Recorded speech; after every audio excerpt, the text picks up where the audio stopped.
Men, Ginoo ko sa mana. Kong Hipachoy! Happy Chinese New Year po sa ating mga kapatid, kaibigan, kamag-anak na mga Chinese, mga kois, mga guys. Habang nag-celebrate po ang kamanilaan ng Chinese New Year, ay niyayanig po ang Mindoro at Mindanao ng napakalakas na lindol. Today yan today. February 10, tanghali alauna po sa may Mindanao po. Well, yan po ang sinasabi natin mga kois, mga guys, no? Hindi po lahat ng isda na napunta sa dalampasigan o baybayin ay blessing sa lahat. Opo, blessings po yung isda kasi pagkain po yon. Pero ang kasunod po noon ay malakas na lindol. At yan po ay babala ng kalikasan unang Panginoon natin na ang kasunod ng paglabasa ng maraming isda sa dalampasigan o coastal area o baybayin ay tanda po yan na may susunod na lindol. Ilang beses na po natin yang napanood, narinig dito sa channel ko, sa iba, sa Facebook page, social media, YouTube, kung kahit saan man yung platform, na pag lumalabas yung isda, ang kasunod po niyan ay lindol. Opo. Well, panoorin po muna natin tong video na to. O, ayan. O. Isdang tuloy. O, salok lang sila dahil napakarami. O, opo, blessings po yan. Blessings po yan dahil marami. Saan ka naman? Free yan. Bibili ka pa yan sa palengke. Ang mahal niyan. Pero, wag po masyadong magsaya o magkapante. Dahil isa po yung babala o paalala na may darating na sakuna o dilubyo o unos. Ayan na po, matatanda. Parang naalala ko naman po si Nanay Dimitri. Maya po, pag-usapan po natin si Nanay Dimitri. Ano, napakaraming isda, sinasalok lang po nila.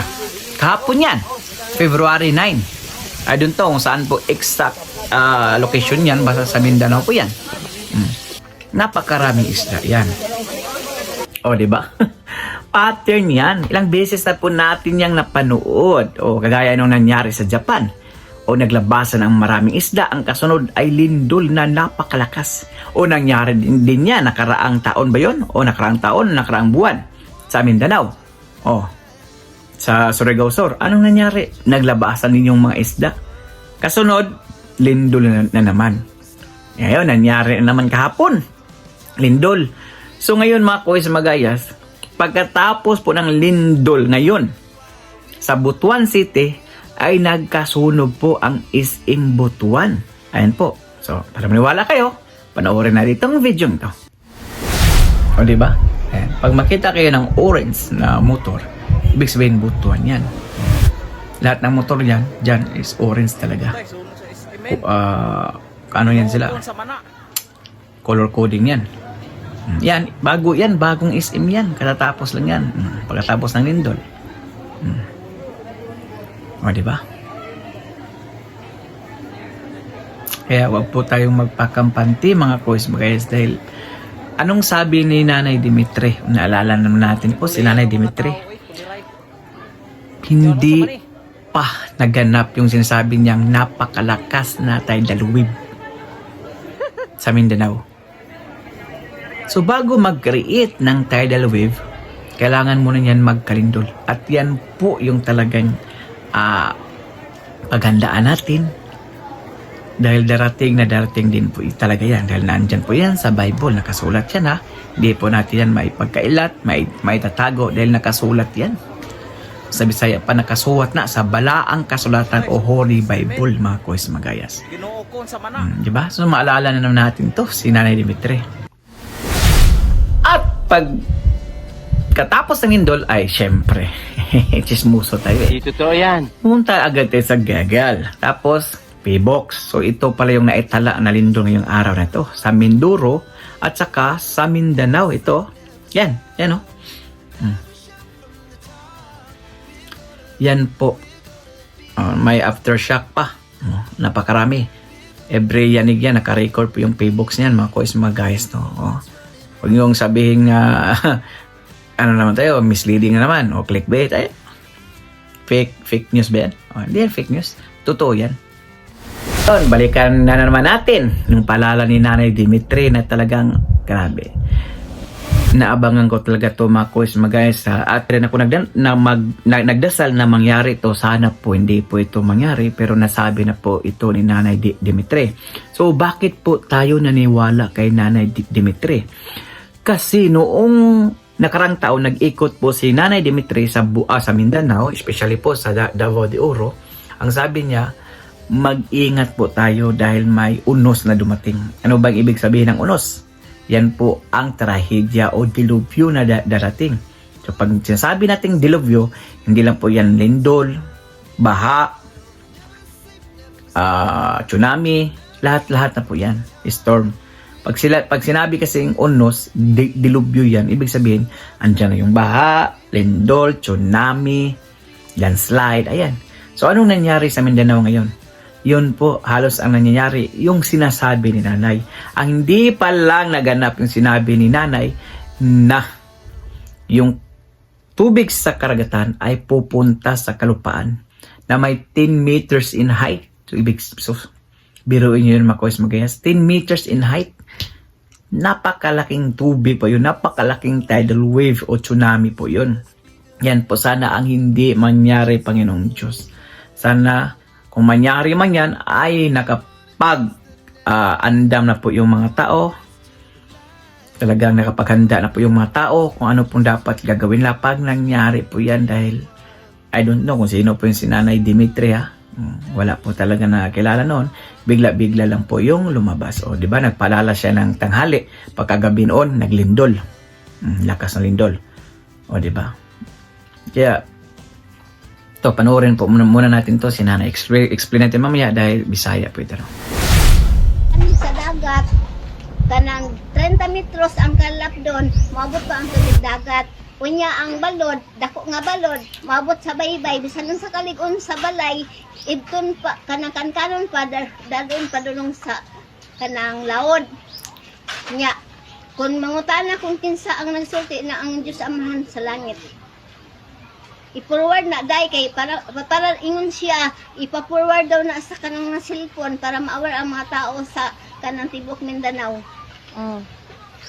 Palihog lang ko dayhan na masip yawat na lang po makaluwas mo dugo sa katawhan. Kuan ba dunay kanang unos, kung dunay unos magsunod ang tidal wave. Kinahanglan daplin sa baybay kanang mamakwit. Kay gikan sa lakihan sa dagat 30 metros ang kalap doon, maabot pa sa tubig dagat. Kunya ang kanang balod, dako nga balod, na maabot sa daplin, kanon pa ang mga balay, bisan sa kaligon, dadtoon dito sa kanang laod. Kung mangutana mo kung kinsa nag-ingon, ingna day, ingna, ang Diyos Amahan sa langit. Isultian mo, gud ko mo na akong isultian mo. Tibok, Mindanao lang ang kanang kuan. Kanang trahedya mo abot. Iya mo guna sa yawa na ba? Naimingon nga, magampo lang ito sa Ginoo, gisultian na ganita, di ka matoo. Ang uban, ubuhi ko unta sinuwi, manakay tag-arka, kinagay mo gabi ay, mo naman po ni ang arka nato samtang wa pa maabot si Ginoong si Kristo si kaduhang pagbalik. Unyang uban pa, di man ko, di man ko mutuo sa anong istorya day, yung ko sagdi lang ko, di mo mutuo, napamingon na, kano, masugdan na daw ko, okay lang gihapon, basta makaingon ko sa mga tao, diris sa. So, ayun po sa sinasabi ni Nanay ay inutusan daw siya ng Panginoon dahil nga po may malaking unos o dilubyo na parating. Especially po sa Mindanao, but I think buong Pilipinas yan, buong mundo na yan. Dahil nung sinabi yun ni Nanay, nakalindol sa Pilipinas, but the next month, ang Japan naman, well, I think buong mundo po ang ibig sabihin po ni Nanay. Ayon po niya ay talagang maghanda po ang katauhan dahil mayroon pong malaking tsunami na darating na galing sa dagat papunta sa kalupaan. Lahat na kahit anong padong tibay ng bahay mo ay sisirain ng tubig na iyon. So talagang yun po ang hindi pa nagawa o nangyari sa ating mundo, makuis guys. No? Well, nangyari na po yan noon sa Japan na tsunami at sana hindi po mangyari po dito sa Pilipinas po dahil grabe talaga. mahirap pa tayo, mas lalo pa siguro tayong magkahirap-hirap niyan pag nangyari po yan. So the best things we do mga kuis magas ay dapat panalangin po natin, magdasal po tayo palagi na sana hindi po mangyari yon, at kung mangyari man ay makapaghanda po tayo, at sana wala namang pong buhay na mawawala ng dahil sa mga unos o dilupyong yun mga kuis magayas to. Well, marami nga nang nagsasabi, marami po tayo nababasa sa comment section na wala namang pong mawawala kung magtiwala o maniwala po tayo sa matandang babae, dahil nga ayun na, may sample na po siya at talagang nangyari po. Okay? Ano po ang komento niyo sa video ito? Please follow, like, and share, and subscribe. At don't forget to comment, like, and share. Siyempre, subscribe din. So for now, I'm gone. Pilipinas, God first, God bless all. Peace.